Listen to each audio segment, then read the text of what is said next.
Okay, on to our last problem, and I've zoomed in here so we can see this larger representation of the graph that we're using for this problem, which is the amplitude AM signal in the frequency domain. So it says here, an information signal xt is input to an AM modulator with a carrier signal ct to generate an AM signal XAMT, as shown to the figure to the left. So that's the sort of setup for this. We have xt coming in, ct being the carrier frequency and producing XAMT. And then on the right, we have our amplitude and frequency, our frequency domain graph. So this is an AM wave, what it looks like in the frequency domain. So the first part here, we asked to write out the time domain equation for carrier signal CT.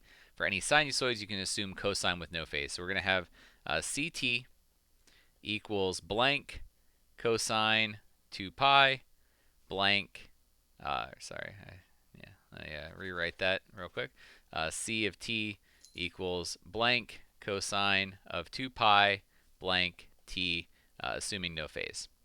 Okay, so we're getting the rest of this stuff from the graph, and we know that what this should look like is that this middle frequency here is our carrier frequency, right? So our FC is the middle bar. That's what an AM wave looks like because we have the carrier frequency and then we have the lower and upper side bands. So you can see that this graph has sort of a peak in the middle, and then it has smaller peaks on the left and right. Those are the side bands. The middle one is the carrier.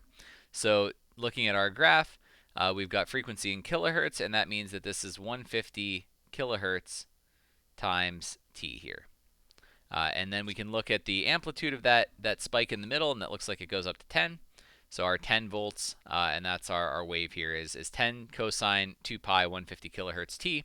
Or you could also write that as 10 cosine of 2 pi 150,000 hertz t. So if you don't use any units, make sure it's in hertz. If you do give the units there, then it's fine to have it in kilohertz. Okay, on to the second question, which is write out the time domain equation for the information signal xt. And here we need to think about what this AM wave looks like. So XAM t, the normal format for this is going to be that we have sort of VC, so amplitude of the carrier, times 2 pi FCT plus VM over 2 times, this is cosine 2 pi, Vm over 2 cosine 2 pi Fc minus Fm t plus Vm over 2 cosine 2 pi Fc plus Fm t. Right, so that's in general what our equation looks like for an AM modulated wave. And here we have our our graph for this, and we've got the spikes on the side that are correlated to the VMs and the Fc minus Fm, Fc plus Fm. So we look at the two closest spikes to the middle spike there. So the one that corresponds to Fc, let's look at the one just closest to that. It's at 3 volts, and it's at 147.5 kilohertz and 152.5 kilohertz. So let's work with a 152.5. That minus 150, which is the carrier frequency, is going to give us 2.5 kilohertz or 2500 hertz.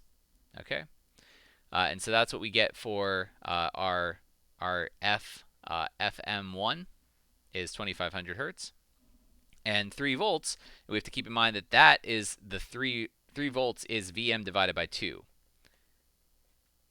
And so our actual VM is going to be 6 volts because we're multiplying by 2 there. So that's going to be the first component of it. We can do the same thing for the second one. So if we look at the second part of this, we have 155 minus 150 is going to be 5 kilohertz or 5,000 hertz. And then if Vm over 2 is 2 volts, again coming from that graph, then Vm is going to be 4 volts.